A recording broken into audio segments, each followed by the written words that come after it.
সমস্ত ফুকাহাগণ লিখেছেন যে শরীয়তের মধ্যে যেই জিনিস হালাল, হালালকে হালাল জানা ফরজ, আর শরীয়তের মধ্যে যেই জিনিস হারাম, হারামকে হারাম জানাও ফরজ। হালালকে যদি হারাম করে আর হারামকে যদি হালাল করে, এই হালালকে হারাম আর হারামকে হালাল ধারণা করার জন্য তার ঈমান নষ্ট হয়ে যাবে, মুসলমান থাকবে না, কাফির হয়ে যাবে, মুরতাদ হয়ে যাবে। তার জন্য আমার যুবক ভাইয়েরা শোনো, নিজের জীবনে হারাম কাজ যদি করো, গুনহার কাজ তো করছো, আল্লাহর নাফরমানি তো করছো, শরীয়তের বিরোধী আমল তো করছো, কিন্তু হারামকে হালাল জানবে না, হালালকে হারামকে হালালকে হারাম আর হারামকে হালাল জানবেন না। হারামকে হারাম ধারণা করেই করবেন, না হলে হারামকে হালাল যদি আপনি ধারণা করেন, অনুভব করেন, মেনে নেন, আপনার আমলের কারণে, আপনার এই ধারণার কারণে আপনার ঈমান নষ্ট হয়ে যাবে, ঈমানও থাকবে না। আল্লাহ পাক বলেছেন, ইয়া আইয়ুহাল্লাযীনা আমানু লা তুহাররিমু তাইয়্যিবাত মা আহাল্লাল্লাহু লাকুম। আল্লাহ পাক বলেছেন, আল্লাহ নিজের বান্দার জন্য যেই জিনিসকে হালাল করে দিয়েছে সেই জিনিসকে হারাম করিও না।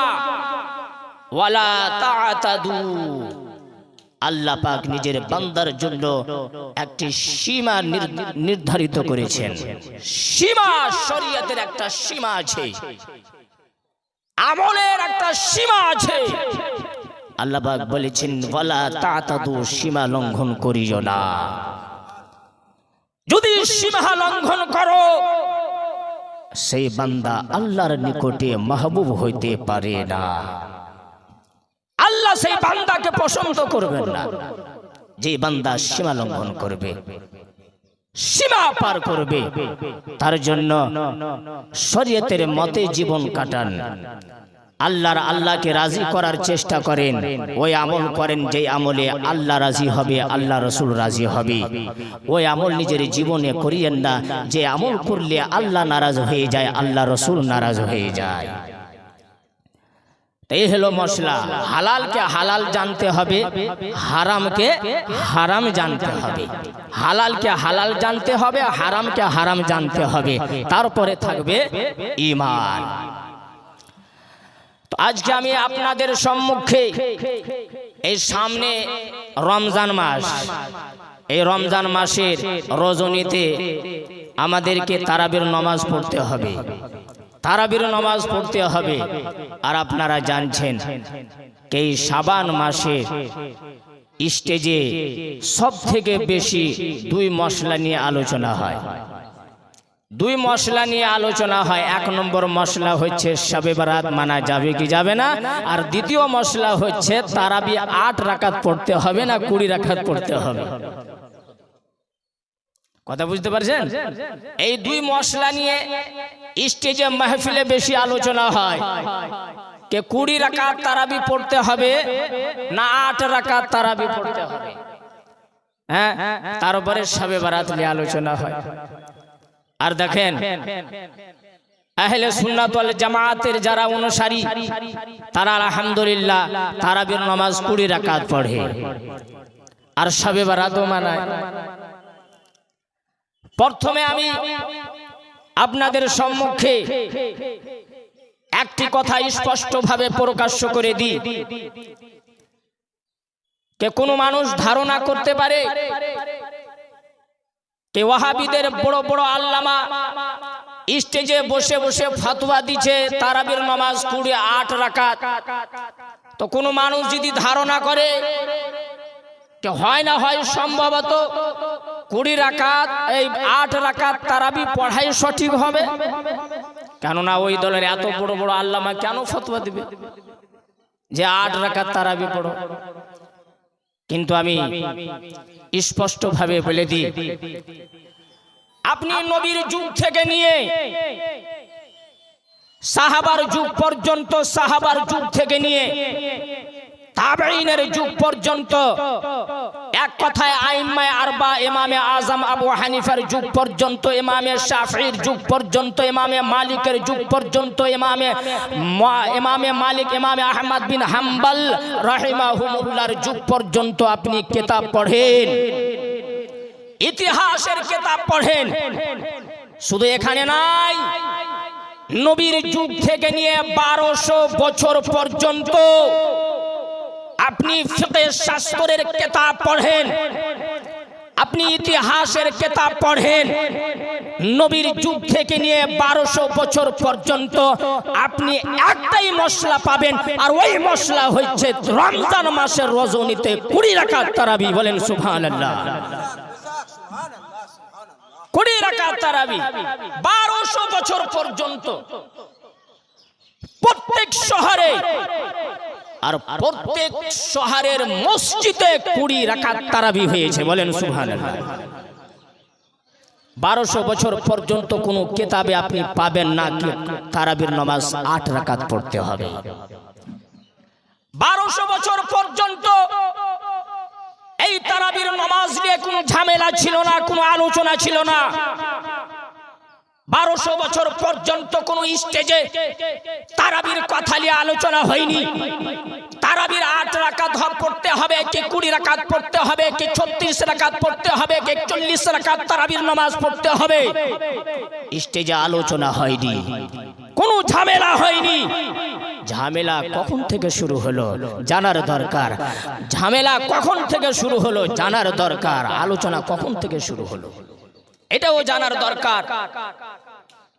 1200 বছর পর্যন্ত এইগুলা, এই সমস্ত জিনিস ছিল না। 1200 বছর পর, মানে আজকে থেকে নিয়ে 150-2 বছর আগে, 200 বছর আগে এই জমিনের উপরে, এই মাটিতে ওয়াহাবির দল পয়দা হলো, ওয়াহাবির দল পয়দা হলো। আর 1200 বছর পর যখন ওয়াহাবির দল পয়দা হলো, তখন থেকে 8 রাকাতের তারাবির ফতোয়াও আসলো। আরে যতদিন এই জমিনের উপরে লামাযাবি ওয়াহাবি দল ছিল না, ততদিন পর্যন্ত কোন শহরের মসজিদে 8 রাকাত তারাবি হয়নি। যতদিন এই দল ছিল না, ততদিন কোন শহরের মসজিদে 8 রাকাত তারাবি হয়নি। হয়েছে তো 20 রাকাত তারাবি হয়েছে। এই 1200 বছর পর যখন এই দল পয়দা হলো, তখন ফতোয়া দিল যে না না না, 20 রাকাত তারাবি পড়তে, 8 রাকাত তারাবি পড়তে হবে, 8 রাকাত তারাবি পড়তে হবে। আমি বলতে চাই, আমরা কোরআন খানি করি কি করি না? কথা বলেন। আমরা কোরআন খানি করি কি করি না? আমরা ইসালে সওয়াব করি কি করি না? মৃত্যু ব্যক্তিকে ইসালে সওয়াব করার জন্য আমরা তাসবিহ পাঠ করি, সূরা ফাতিহা পড়ি, সূরা ইখলাস পড়ি, কোরআন খানি করি, দুরূদ পাঠ করি, কলমা পড়ি, আর এই সমস্ত আমল করে আমরা ইসালে সওয়াব করি। আমরা যখন এই আমল করি, তখন ফতোয়া আসে বিদআত আর নাজায়েজের। নাজায়েজ আর বিদআতের ফতোয়া লাগায়। কি বলে? মৃত্যু ব্যক্তির নামে ইসালে সওয়াব করা বিদআত নাজায়েজ। কেননা এই আমলটা আমার নবীর যুগে ছিল না, এই আমলটা সাহাবার যুগে ছিল না, এই আমলটা তাবেঈনের যুগে ছিল না, এই আমলটা আইম্মায়ে মুজতাহিদিনের জামানায় ছিল না। তার জন্য বিদআত হয়ে গেল। আমি বলতে চাই, যে আমল নবীর যুগে হয়নি, যে আমল সাহাবায়ে কেরামের যুগে হয়নি, যে আমল তাবেঈনের যুগে হয়নি, সেই আমল করা যদি বিদআত নাজায়েজ হতে পারে, সেই আমল যদি বিদআত নাজায়েজ হতে পারে, 8 রাকাত তারাবি পড়া নবীর যুগে ছিল না, সাহাবার যুগে ছিল না, তাবেঈনের যুগে ছিল না, ইমামে আজমের যুগে ছিল না, ইমামে শাফিঈর যুগে ছিল না, ইমামে মালিকের যুগে ছিল না, ইমামে আহমদ বিন হাম্বলের যুগে ছিল না।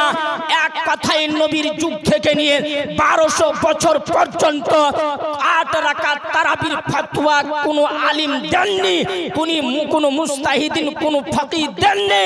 আরে কোরআন খানি যদি নাজায়েজ বিদআত হতে পারে, কেননা নবীর যুগে ছিল না, সাহাবার যুগে ছিল না, তার জন্য যদি বিদআত হইতে পারে এই 8 রাকাতের তারাবির ফতোয়া দেওয়াও বিদআত নাজায়েজ হবে। কেননা 8 রাকাত তারাবির প্রমাণ নবীর যুগে নাই, সাহাবার আমল থেকে নয়, নবীর সুন্নাত থেকে নয়, হাদিস থেকে নয়। এই 1200 বছর পর 8 রাকাতের তারাবির ফতোয়া পয়দা হলো। কথা বুঝতে পারছেন? কোরআন খানি করলে বিদআতের ফতোয়া লেগে যায়, কেননা নবীর যুগে ছিল না, সাহাবার যুগে ছিল না। আরে ওয়াহাবিদের মৌলবীরা শোন, ফির 8 রাকাতের তারাবির ফতোয়া নবীর যুগে ছিল, সাহাবার যুগে ছিল, আবু বকরের যুগে ছিল, হযরতে উমরের যুগে ছিল, হযরতে উসমান গনির যুগে ছিল, হযরতে আলী মুর্তজার যুগে ছিল। নবীর যুগ থেকে নিয়ে 1200 বছর পর্যন্ত 8 রাকাতের ফতোয়া ছিল না। 1200 বছর পর 8 রাকাতের ফতোয়া দিলে বিদআত হবে না? হ্যাঁ, বিদআত হবে না। জানতে পারা গেল আমরা বিদআতি নাই, সব থেকে বড় বিদআতি হচ্ছে ওয়াহাবির দল। আরে এই হলো সব থেকে বড় বিদআতি। হারামের ফতোয়া দিবে কোরআনের খেলাফ, হালালের ফতোয়া দিবে নবীর সুন্নতের বিরোধী, জায়েজের ফতোয়া দিবে নবীর সুন্নতের বিরোধী, সাহাবার বিরোধী। যেই দলের মাসলাক আমার নবীর সুন্নাতের বিরোধী হবে, যেই দলের মাসলাক সাহাবার আমলের বিরোধী হবে, যেই দলের মাসলাক তাবেঈনের আমলের বিরোধী হবে, সেই মাসলাক হচ্ছে সুন্নাত, সেই মাসলাক হচ্ছে সুন্নাত।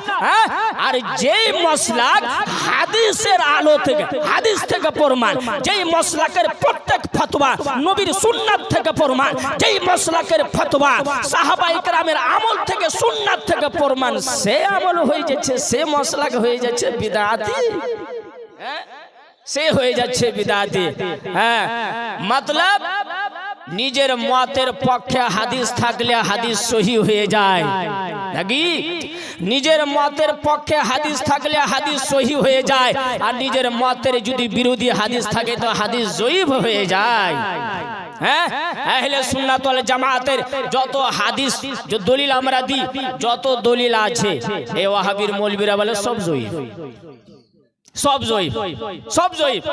আরে আগে ওয়াহাবির ঘে মশলার মতো যদি হাদিস থাকে তো জয়ীফ থাকলেও হাদিস সহি হয়ে যায়, হাদিস জয়ীফ থাকলেও সহি হয়ে যায়।